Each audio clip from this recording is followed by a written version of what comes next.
پوچھ رہا ہوں، ہندوستان کا نہیں. ہاں یہ دیکھو بل گیٹس کہتے ہیں ہفتے میں 2 کتابیں وہ ضرور پڑھتا ہے. آپ نے شاید سال میں بھی ایک نہیں پڑھی ہوگی پوری، الف سے لے کر یا تک ایک نہیں پڑھی ہوگی. اتنا مالدار انسان ہے لیکن ہفتے میں 2 کتابیں پڑھتا ہے. پڑھیں گے بھائی. شادی اس لیے کہ کتابیں آ جائیں. امام شافعی رحمۃ اللہ علیہ کی جب شوق دیکھیے آپ، یہ ایک جذبہ تھا، ایک شوق تھا، کتابوں سے تعلق تھا، ایک والہانہ جملہ کا جو بہت مشہور ہو گیا کتابوں میں نقل کیا جاتا ہے کہ من المحبرہ الی المقبرہ، دوات سے لے کر قبر تک. من تفرد بالعلم لم توحشہ خلوہ ومن تسلی بالکتب لم تفتہ صلوہ.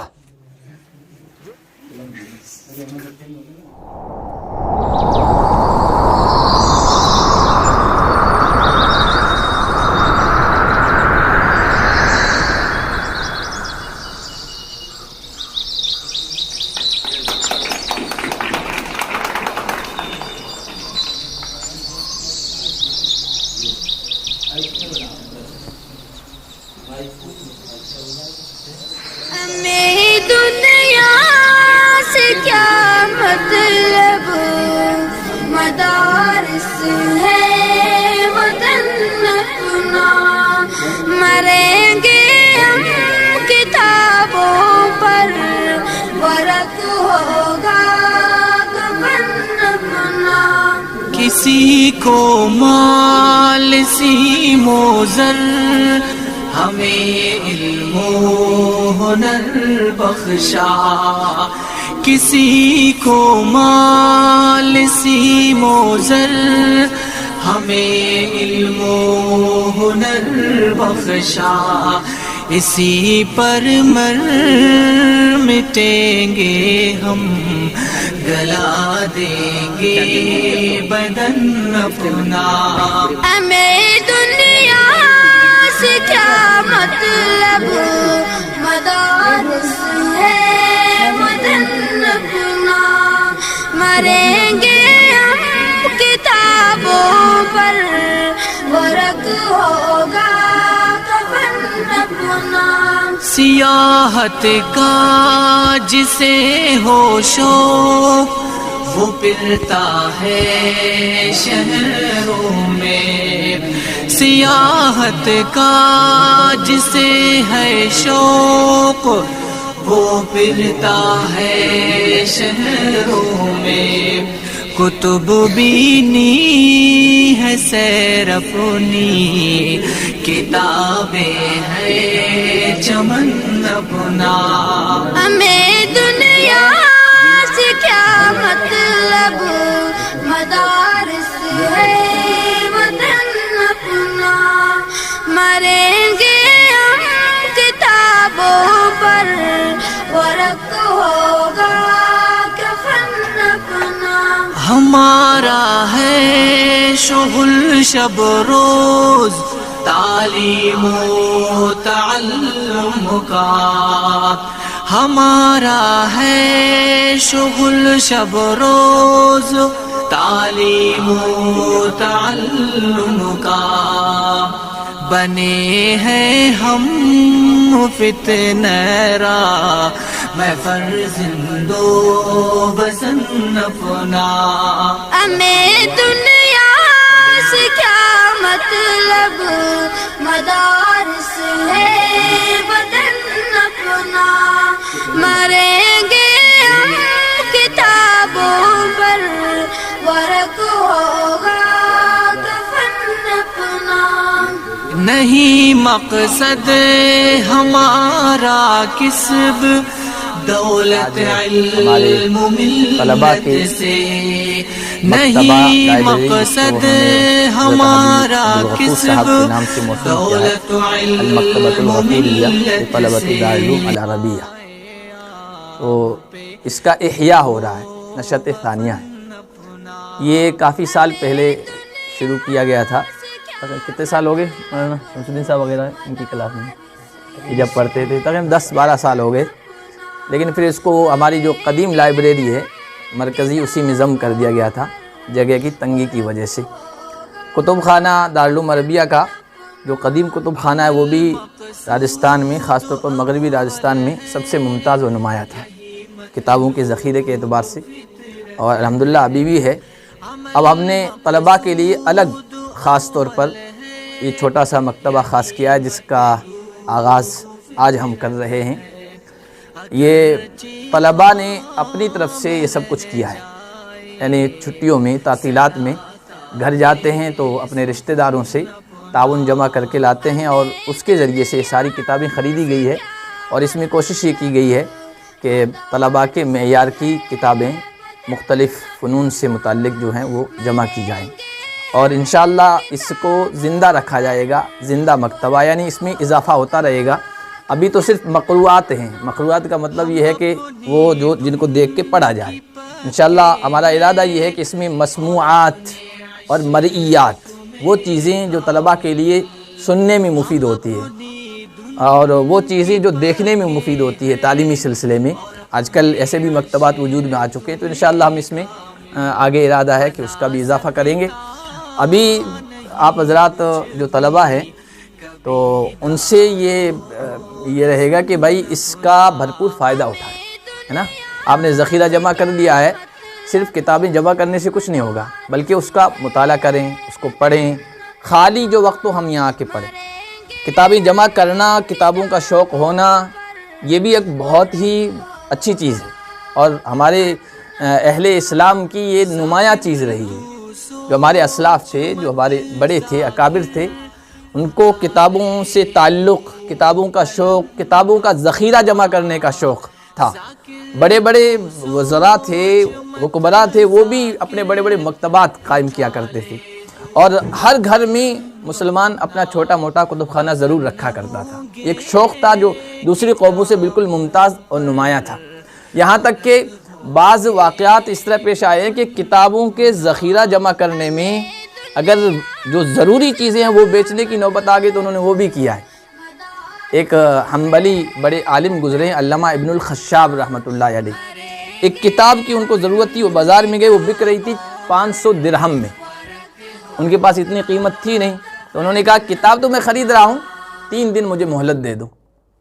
پھر وہ 3 دنوں میں انہوں نے یہ کیا کہ گھر آئے، گھر کی چھت پر 3 دن تک اعلان کرتے رہے کہ میں یہ گھر بیچ رہا ہوں، اگر کسی کو لینا ہو تو لو۔ پھر وہ گھر بیچا گیا، اس سے انہوں نے کتاب خریدی، ضروری چیزوں پر بھی کتاب کو ترجیح دی۔ یہاں تک کہ شادی ہے نا، ایک شرعی اور کیا کہتے ہیں سماجی ضرورت ہے، لیکن شادی میں بھی اس بات کو ترجیح دی جاتی تھی کہ جہاں میں شادی کر رہا ہوں یہاں سے مجھے کتاب ملے گی، صرف اس وجہ سے شادی کر رہا ہوں۔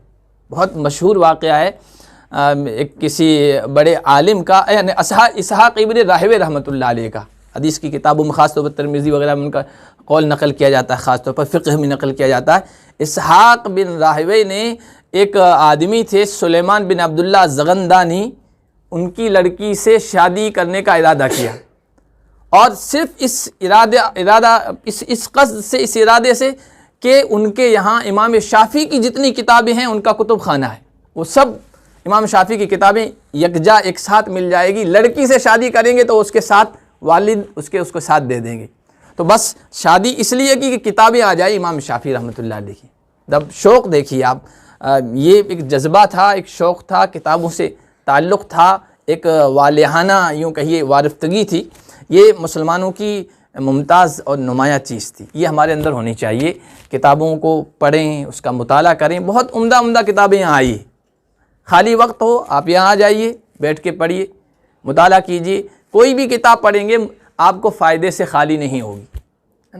اب ہمارے تو اسلاف تو ایسے رہے ہیں کہ بڑھاپا آ گیا ہے، بہت اونچے مقام تک علمی اعتبار سے پہنچ گئے ہیں، لیکن پھر بھی مطالعے کا شوق۔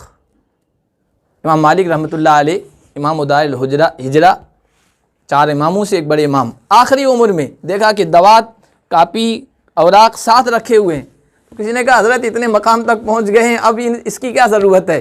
تو انہوں نے ایک جملہ کا جو بہت مشہور ہو گیا، کتابوں میں نقل کیا جاتا ہے کہ من المحبرہ الی المقبرہ، دوات سے لے کر قبر تک یہ سفر جاری رہے گا۔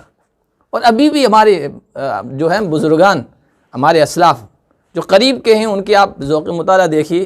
مفتی شفیع صاحب رحمۃ اللہ علیہ نے لکھا کہ پڑھائی کے بعد کتب خانہ بند ہو جایا کرتا تھا، غالباً مفتی شفیع صاحب کا واقعہ ہے، تو کتب خانہ کا جو ذمہ دار تھا اس سے میں نے تعلق قائم کر لیا، اس سے کہا کہ مجھے اندر بند کر دو، باہر سے تم تالا لگا دو، میں اندر پڑھتا رہوں گا۔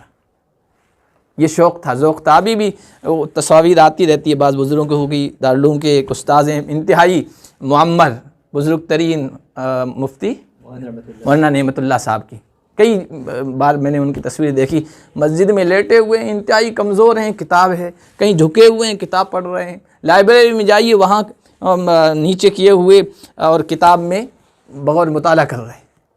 یہ ذوق ہمارا ہونا چاہیے۔ تو آپ لوگ جو ہے نا یہ ذخیرہ جمع ہوا ہے، اس کو بڑھانے کی بھی آگے بھی فکر کرتے رہیں گے اور اس کا فائدہ اٹھائیں گے بھائی انشاءاللہ۔ دیکھو کتابوں کے مطالعے سے فائدہ ہی فائدہ، نقصان کچھ نہیں، بس یہ کہ چسکا لگنا چاہیے۔ چسکا لگ جاتا، موبائل کا چسکا لگ جاتا، چھوٹنے کا نام نہیں لے رہا ہے نا۔ یہ چسکا اگر کتابوں کے مطالعے کا لگ جائے نا تو پھر انسان کے لیے بیمار ہو جائے تو علاج ہی کتاب کا مطالعہ علاج، غم زدہ ہو جائے، غم کے دور ہونے کے مداوا جو ہے وہ کتاب کا مطالعہ ہے، پریشانی میں لائق ہو جائے، پریشانی کی ازالے کا سبب کتاب کا مطالعہ ہو گیا، طبیعت فریش ہو گئی، ایسا ہو جاتا ہے، انسان کے ساتھ معاملہ ہوتا ہے۔ اسی لیے عربی میں کہا گیا کہ من تفرد بالعلم لم توحشہ خلوہ ومن تسلی بالکتب لم تفتہ سلوہ۔ جو علم کے ساتھ اکیلا ہو جائے، اکیلا کا مطلب علم سے اس کو لگن ہو جائے، ایک ذوق علم کا پیدا ہو جائے، تو پھر تنہائی اسے کاٹتی نہیں۔ اکیلا انسان ہوتا ہے نا، کوئی نہیں ہوتا یار، کوئی ساتھی نہیں، دوست نہیں، دل نہیں لگ رہا ہے، لیکن علم سے جس کا دل لگ گیا تو تنہائی اسے پریشان نہیں کرتی ہے۔ اور جس کی تسلی کتابوں سے ہو جائے، کتابوں سے جس کا دل لگ جائے، تو پھر کوئی تفریح، کوئی پکنک، کوئی گھومنا پھرنا، اس میں اس کو مزہ نہیں آئے گا، مزہ کتابوں کے پڑھنے ہی میں آئے گا۔ ومن آنس قراءۃ القرآن لم تضرہ مفارقۃ الاخوان۔ قرآن سے جس کو انس ہو گیا، دوستوں کی جدائی اس کو کبھی پریشان نہیں کرتی ہے۔ تو یہ چسکا لگنے کی ضرورت ہے۔ آپ کے پاس سامان ہے، جو کچھ بھی پڑھتے چلے جائیے، دیکھیے اتنی بہترین کتابیں ہیں، حیات الصحابہ ہے، حیات التابعین ہے، ہمارے اسلاف کی زندگی ہے، ان کو جب پڑھیں گے اندر سے ایک جذبہ آئے گا آپ کے، یہ لوگ ہمارے جیسے تھے، 24 گھنٹے ان کو بھی ملے تھے، یہ کر سکتے ہیں تو ہم کیوں نہیں کر سکتے؟ یہ جب اتنی کتابیں لکھ سکتے ہیں ہم کیوں نہیں کر سکتے؟ آج بھی دنیا میں مالدار ترین شخص ہے نا، کون ہے بتاؤ؟ دنیا کا بتا رہا ہوں، ہندوستان کا نہیں۔ ہاں یہ دیکھو بل گیٹس کہتے ہیں ہفتے میں 2 کتابیں وہ ضرور پڑھتا ہے۔ آپ نے شاید سال میں بھی ایک نہیں پڑھی ہوگی پوری، الف سے لے کر یا تک ایک نہیں پڑھی ہوگی۔ اتنا مالدار انسان ہے لیکن ہفتے میں 2 کتابیں پڑھتا ہے۔ پڑھیں گے بھائی؟ ہاں، کچھ نہ کچھ پڑھتے جائیے، تو انشاءاللہ ہمارا یہ قائم کرنا مکتبے کا الگ سے یہ بھی مفید ہوگا، اور انشاءاللہ آگے بھی جب ہم اساتذہ دیکھیں گے کہ طلبہ دلچسپی لے رہے ہیں، تو جو میں نے کہا نا دیکھنے کی چیزیں بھی، موبائل کا چسکا لگ گیا تو ہم ایسی چیزیں یہاں لائیں گے جس میں صرف فیڈ کیا ہوا ایسا ہوگا جو آپ کی تعلیمی سفر میں معاون ہو، مفید ہو۔ موبائل میں تو آپ وقت ضائع کرتے ہیں، وہ وقت ضائع نہیں ہوگا، وہ دلچسپی کا سامان بھی ہوگا اور علمی سرمایہ کے اضافے کا بھی سبب ہوگا۔ اللہ پاک اس مکتبے کے قیام کو خیر کا ذریعہ بنائے، اور جس نے جس طریقے سے اس میں حصہ لیا ہے، اللہ پاک دونوں جہاں میں انہیں بہترین بدلہ عطا فرمائے۔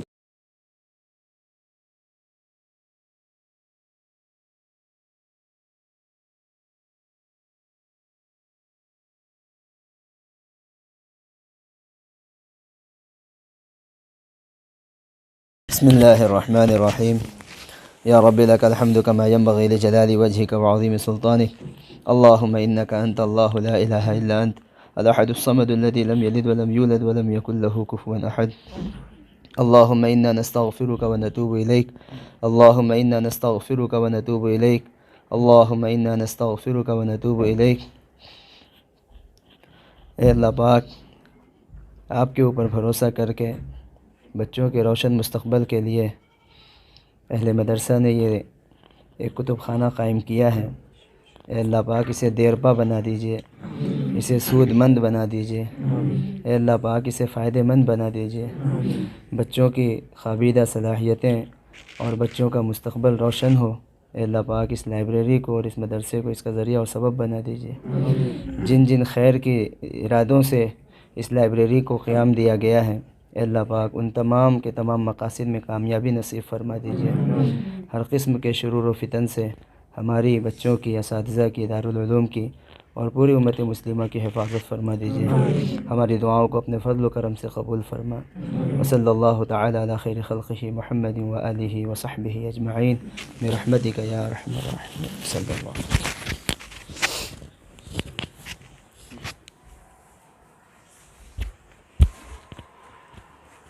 وسلم.